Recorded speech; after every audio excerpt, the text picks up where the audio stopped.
Hello everyone, Nigat here, and welcome to a unit analysis of the Glade in the Sylvan faction for Legacy's Allure.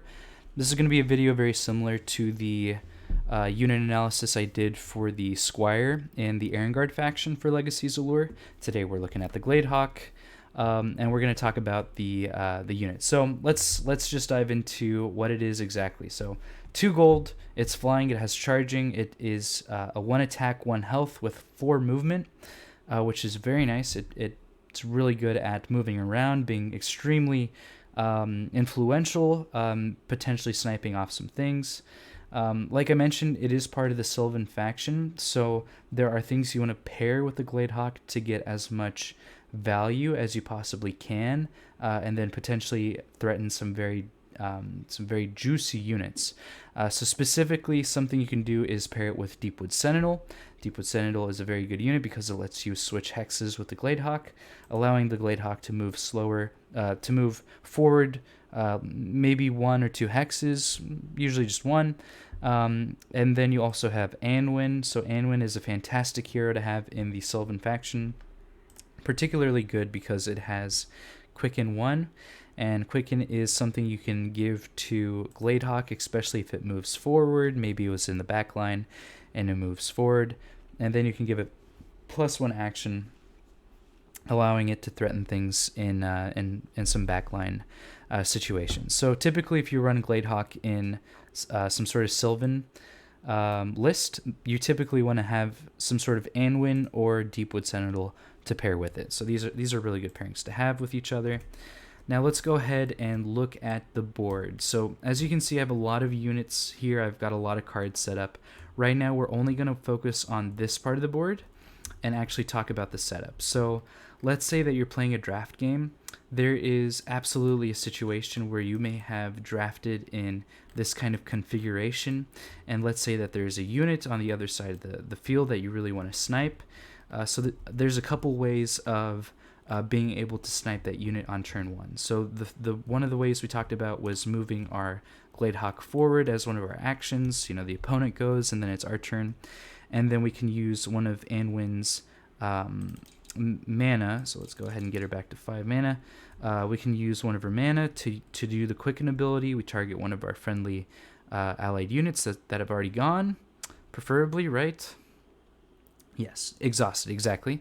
And then we give it +1 action. So here goes Anwin, and then she keeps her action, and then Glade all of a sudden gets to go and then threaten something in the back line. Typically, with the Glade you want the Glade to be in one of these squares that is just right in front of the deployment zone. The reason for that is because the 4 movement allows it to get really deep into the back line, especially as far deep as you can go into the back line of your opponent. But at the same time, it's relatively safe. It's low commitment to just have a Glade sitting in one of these hexes, and if you're actually able to keep a Glade on board on the field for more than 1 round, maybe you don't have to commit right away, especially if moving it here forces them to act, and maybe it was a suboptimal action. Now all of a sudden you're able to use the Glade for other things, maybe even just keeping it here to threaten other units that your opponent might have. So okay, that was one way we could have used the Glade to try to go for some sort of backline play. Another thing we could do is something like this, where let's say that your opponent drafted kind of funny. You usually have a Deepwood Sentinel in one of these positions, and then all of a sudden you have a Glade in, let's say, one of the Fangs. Very unlikely, but maybe you have a Glade in one of these areas. This is probably more likely. What you can do is move the Deepwood Sentinel up, and then switch places with the Glade and then all of a sudden your Glade has, again, another backline situation where it can attack some of your opponent's units, especially if there's something very valuable that you want to go for. So this is a very common way of setting up some backline strikes on round 1 with the Sylvan faction, specifically between Deepwood Sentinel, Glade and Anwin. Okay, So let's go ahead and talk about the other side of the board really quickly. These are targets that the Gladehawk is specifically going to be looking for during a game of Legacy's Allure. Starting with Arengard, you'll notice that all of these units have 1 HP. All of them have 1 HP. This is really good because it pairs with Gladehawk, because Gladehawk only has 1 damage. So if you just need 1 damage, then you can take out any of these units. Killing something like a Goblin Bombardier could be extremely valuable, especially as you get closer to the late game, where these guys tend to be very, very influential. Skorg Archers and Skorg Hellions are very nice to take out, especially if your opponent is going for some sort of setup with these two units, maybe something with a slingshot list, a goblin slingshot list that's going on. That can be very, very good. Skorg Sorcerer is a very nice target for Gladehawk, especially because of its really high gold cost. If Gladehawk trades into this, Gladehawk only costs 2 gold. Skorg Sorcerer only cost 7, so it's effectively taking 5 gold away from your opponent if the Gladehawk dies. And then lastly, Goblin Lackey. These are good units. I also have Carthul on the board. Now, obviously, Carthul has 3 health, so this is not the unit you're trying to kill. You're actually trying to kill whatever Carthul Battle Fury. So if you'll notice on the card, it says that you can target an allied unit, it gains charging and +1 power, but that unit's health becomes 1. And then all of a sudden, so let's say that Carthul maybe had like some really strong unit he's planning on battle furying. All of a sudden, the Gladehawk can come in and snipe whatever Carthul battle furied, and basically removing the action that Carthul invested, and then potentially messing up some board states. So these are targets in Gath. Let's talk about targets in Sylvan. So between Sylvan, probably the biggest target you're going to have is Deepwood Mystic or Gladehawk. In the Sylvan faction, there are not very many 1 HP units that are very influential. Wisp might be pretty good, but Wisp, I mean, the heal is nice, but the break is not very good into Sylvan, especially when you have things like spell proof, which I believe break doesn't affect spell proof. So yeah, you got a lot of units, you got a lot of things that could break against Sylvan, but not very good. So it's usually going to be either Tethir Fletcher, Deepwood Mystic, or a Gladehawk for maybe action economy, trying to get up on actions, that kind of stuff. It is kind of funny in the Sylvan v Sylvan matchup to just see 2 Gladehawks trying to position against each other, and you all of a sudden get this war of birds. I think there's like a movie about like owls, where all the characters are owls and they're like fighting each other and stuff. So it kind of turns into a little bit of that. So these are kind of the targets you want from a Sylvan opponent, the things you're looking for. And then next we have Arengard. So these are some common units, some pretty common units you might see in Arengard, except for the Frost Maiden. You typically aren't going to see a Frost Maiden if you're playing against Arengard. I think. I personally really love what this unit does. I think it's a great, area denial, crowd control. It affects a lot of hexes, which could be really good against opponents that go wide. It's just too weak against Gladehawk specifically, because it only has 1 health, and that is a huge. That's just a huge detriment to the Frost Maiden only having 1 health. It means that it dies right away against the Gladehawk, and there's pretty much nothing you can do about that. There's a couple things, but pretty much nothing. And if the Gladehawk kills this, you pretty much lose 6 gold if you're the Arengard player right there. So that is a bummer. We also have Tactician Priest. These are always, or I guess not always, but these should. You should expect these guys to be in the very back hexes of any Arengard deployment, and the fact that the Gladehawk is able to reach to those very, very far behind hexes if you position it really well, makes Gladehawk extremely good into these units. So these are targets that you're going to want for Gladehawk, especially given that this is a Arengard list especially as an Arengard player. Okay, so we talked about targets for the Glade Hawk. Let's go ahead and talk about potential counters. So these are probably going to be the most efficient counters you can have to a Glade Hawk. Even as I was, talking, I just realized that there's probably a unit that should be in here, crossbowmen, but there's probably other things you want to be doing with your crossbowmen in this case, but that crossbowmen could be here, could be an efficient counter to the Glade Hawk. But I'm going to talk about these 4 units in particular. So we have the Apprentice Wizard. Apprentice Wizard has the power to give diminished. This could be extremely valuable if it is early in the turn.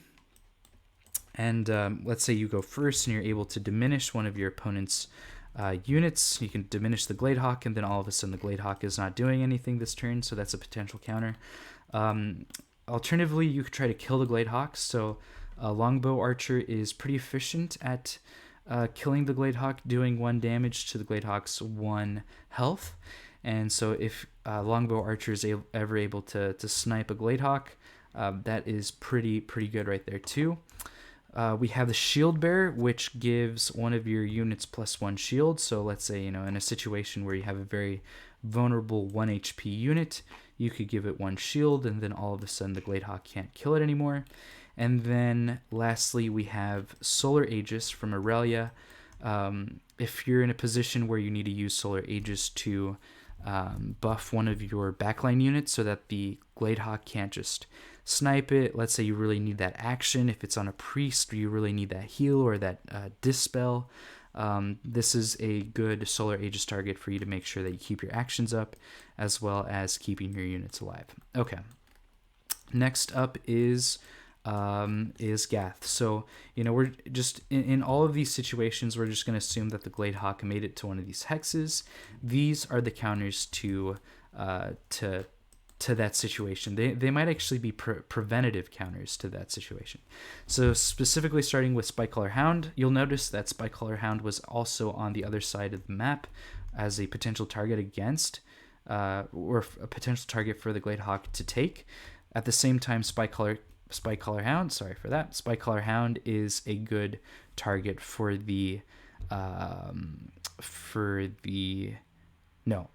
Glade Hawk is a good target for the Spikecaller Hound to take. So with its 3 movement, it's able to basically cover these hexes, and it makes it less advisable for a Glade Hawk to move forward.